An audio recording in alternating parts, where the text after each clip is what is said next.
यीशु मसीह के जिंदा जलाली और बाबरकत नाम में आप सबकी सलामती हो। तो आज मैं देखती हूँ कि हमारे बहुत सारे मसीही नौजवान हैं जो खुदा का कलाम दूसरों तक पहुंचाने का बाइस बनते हैं और जो कलाम की मुनादी बड़े जोशो खरोश के साथ करते हैं, लेकिन वहीं उनको इस तरह की बातें भी सुनने को मिलती हैं कि भाई आजकल हर बंदा स्कॉलर बन के बैठ गया, आजकल हर बंदा पास्टर बन के बैठ गया। तो एक हवाला पढ़ना चाहती हूँ,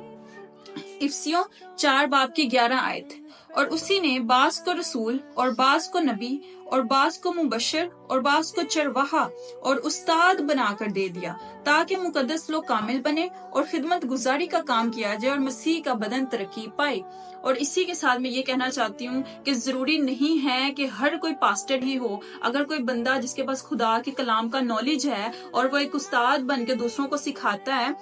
तो इसमें कोई बुराई नहीं है, बल्कि ये खुदा के कलाम की जो पेशन गोई योएल नबी की किताब में हुई है वो पूरी हो रही है। और हमें तो इसके लिए खुश होना चाहिए कि खुदावंद के कलाम में लिखा है, और इसके बाद मैं हर फर्दो बशर पर अपनी रूह नाजिल करूंगा और तुम्हारे बेटे बेटियां नबूवत करेंगे, तुम्हारे बूढ़े ख्वाब और जवान रोया देखेंगे। तो आज जब खुदा का कलाम इतनी तेजी के साथ पूरी दुनिया में जा रहा है तो उनको सपोर्ट किया करें, ना कि उनको आप लोग डीमोटिवेट करें। और लेकिन जो हमारे लोग हैं जो ज्यादा पढ़े लिखे नहीं है, कई दफा वो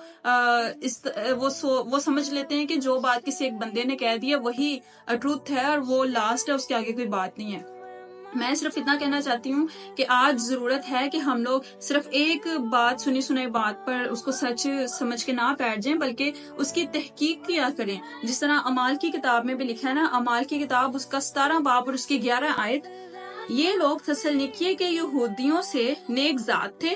क्योंकि उन्होंने बड़े शौक से कलाम को कबूल किया और रोज बरोज किताब मुकद्दस में तहकीक करते थे कि आया ये बातें इसी तरह है। तो आज जरूरत है कि आज जब हम लोग एक बंदे से कुछ सुन लेते हैं तो सिर्फ उसको ही अल्टीमेट ट्रूथ समझ के ना बैठ जाएं, बल्कि तहकीक किया करें कि खुदा का कलाम क्या कहता है। किसी भी इंसान को, किसी भी शख्स को जज करने के लिए जो सबसे अच्छा स्टैंडर्ड है वो है खुदा का कलाम, बाइबल। अगर किसी की बात जो है वो बाइबल में से प्रूव होती है कि वो बात ठीक है, तो इसका मतलब वो आपको सही तालीम दे रहा है। मैं फिर बार बार एक ही बात कहती हूँ कि रूहानी इम्तियाज करना सीखें, रूहों को परखना सीखें, ताकि आपको पता चल सके कि आया ये रूह खुदा की तरफ से है या ये इब्लीस की तरफ से काम हो रहा है। तो अगर आप लोगों को रूहों का इम्तियाज आता है, आप लोगों को परखना आता है, तो तभी आप लोग खुदा के कलाम की सच्चाइयों को समझ सकेंगे। तो लास्ट में सिर्फ इतना कहना चाहूंगी कि तहकीक किया करें। अगर कोई भी बात सुनते हैं तो खुद से उसको दोबारा सर्च किया करें, उसको दोबारा और ज्यादा बाइबल में से देखा करें,